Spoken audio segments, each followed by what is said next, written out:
قربانی جسے کہا جاتا ہے یہ حضرت ابو الانبیاء سیدنا ابراہیم علیہ السلام کی سنت ہے۔ ویسے تو جب سے اللہ تعالیٰ نے حضرت انسان کو پیدا کیا ہے اسی دن سے قربانی کا سلسلہ ہے، اور یہ جو قربانی ہے گویا کہ یہ بندوں کا امتحان ہے، اللہ کی طرف سے بندوں کا امتحان ہے کہ بندہ جان، مال اور اولاد میں ان سے زیادہ پیار کرتا ہے یا مجھ سے زیادہ پیار کرتا ہے۔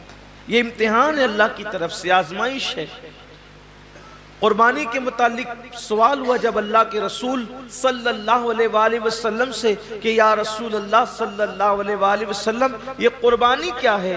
تو آقا کریم رؤوف الرحیم صلی اللہ علیہ وآلہ وسلم نے ارشاد فرمایا کہ یہ تمہارے باپ ابراہیم علیہ السلام کی سنت ہے، اور اس میں ہر بال کے بدلے میں اللہ تبارک و تعالیٰ تمہیں نیکی عطا فرماتا ہے، اور جب پہلا قطرہ خون کا زمین پہ گرتا ہے تو اللہ قربانی کرنے والے کے گناہوں کو معاف فرما دیتا ہے۔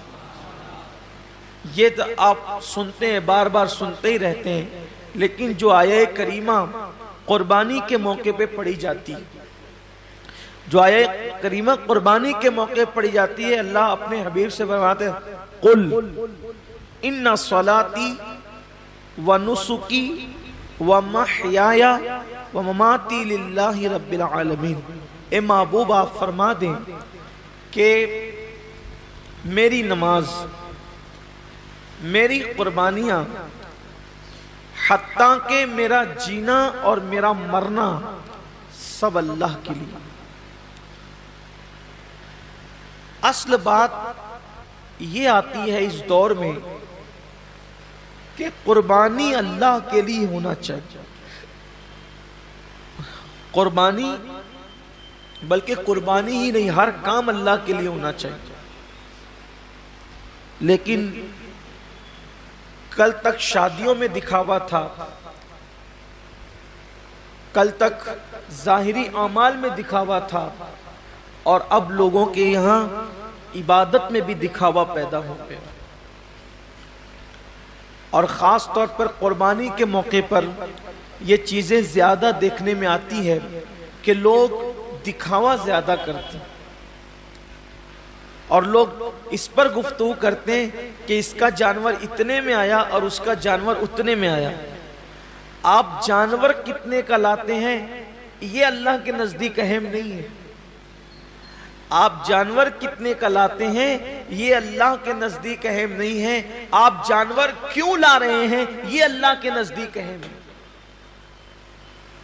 اس لیے کہ حدیث پاک میں آتا ہے کہ قیامت کے دن جب انسان کے اعمال کا دفاتر لے کر فرشتے اللہ کی بارگاہ میں پہنچیں گے تو ان کی نیکیاں بہت ساری ہوگی، اور فرشتے پیش کریں گے اللہ یہ کتنی نیکیاں لے کر کے آیا ہے؟ اللہ فرمائے گا فرشتوں تم نے صرف نیکی لکھی ہے کہ اس نے نیکی کی ہے، تمہاری نظر نیکی پر ہے، میری نظر نیکی کیوں کی ہے اس پر ہے، کیونکہ وہ علیم بذات الصدور ہے، وہ علیم و خبیر ہے۔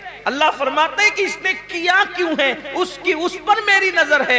اے میرے فرشتوں اس نے نیکی تو کی ہے مگر میرے لیے نہیں کی ہے، اس لیے اسے گھسیٹتے ہوئے جہنم کے اندر لے جاؤ۔ انسان کتنا لگا رہا ہے یہ قیمتی نہیں ہے، کیوں لگا رہا ہے؟ للہ رب العالمین، اللہ کے لیے ہونا چاہیے۔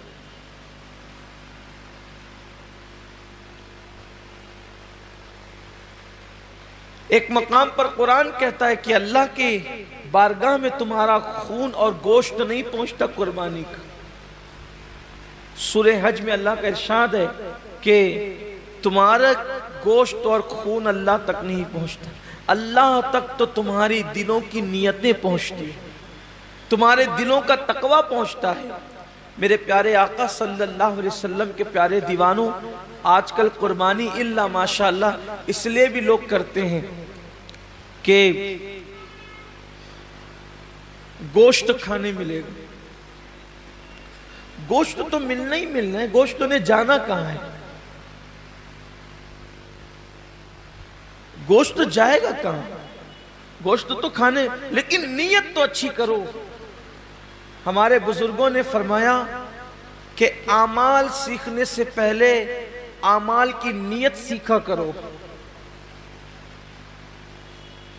اس لیے کہ مومن کی نیت اس کے عمل سے افضل ہے۔